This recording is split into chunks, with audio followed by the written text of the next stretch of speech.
letošnja slovesnost kratka in kot vidite bomo pazili na to, da bomo pazili na vse predpise, ukrepe.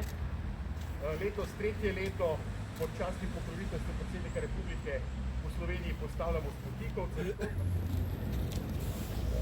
Meni je v veliko čast, da sem pokrovitelj.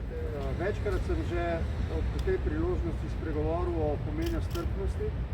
Danes bi z vašim dovoljenjem to opozorilo o pomenu strpnosti postavil v kontekst časa, v katerem živimo. To je v kontekst pandemije, ki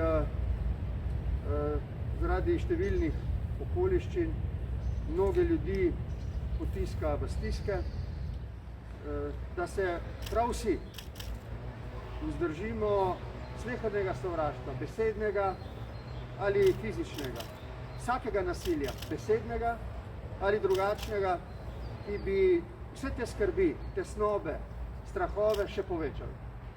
In dalo vtis, da ne moremo po mirni poti rešiti vseh teh kompleksnih vprašanj, s katerimi se danes soočamo po celem svetu, ne samo pri nas. To se mi zdi danes še tako bolj pomembno opozoriti.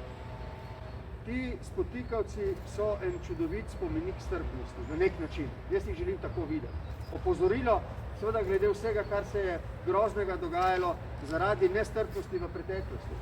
Ampak zdaj nas vabijo k temu, nas opozarjajo, nas spotikajo, zato da bi se spomnili, opomnili, kako pomembno je, da se vzdržimo vsega, tudi besednega sovraštva.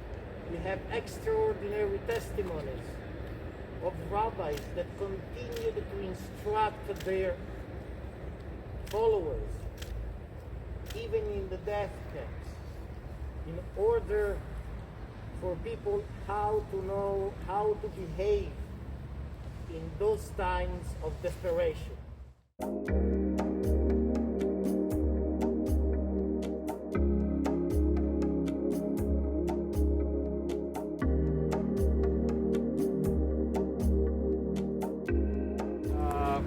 Elizabeth Ellison, Juan Aristegu, Spanish ambassador, Denis Knobel, Swiss ambassador, and Mr. Petriček, our Austrian forum best friend here.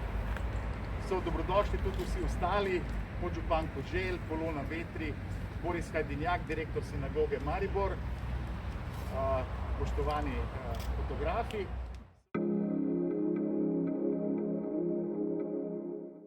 Adela Polak, was a member of the Polak's family, well known.